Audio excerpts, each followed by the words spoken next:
Baby এই দেখো নতুন গাড়ি। বাহ বেবি, তাহলে রেস্টুরেন্টে চলো, ট্রিট দেবে। হ্যাঁ, সব টাকা তো ইনস্টলমেন্ট দিয়ে দিলাম, এবার কি করি? মালিক আইডিয়া, ওইদিকে দেখো।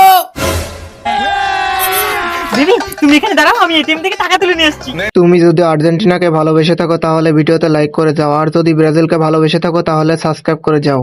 नहीं सारुण के यहाँ कुछ तो गड़बड़ है। এবারে কাজ করো। হ্যাঁ হ্যাঁ মালিক, কত টাকা রে? দিনে 800 টাকা মালিক। 800 টাকা? 10 মিনিটের কাজ আছে, 500 টাকা দেবো বস। হ্যাঁ চলুন চলুন। ওই যে পাম্পটা দেখতে পাচ্ছিস, জানি আয়। বস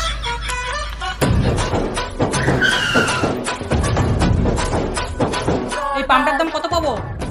1200 টাকা দিতে পারবো। ঠিক আছে দাও। এই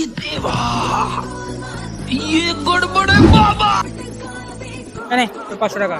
একটা কথা বলো মালিক, তোমার গায়ের পায়ে কি খুব ব্যথা? এইটুকুনি ছোট কাজটা তুমি করে নিতে পারতে, আমাকে দিয়ে করানোর কি দরকার ছিল?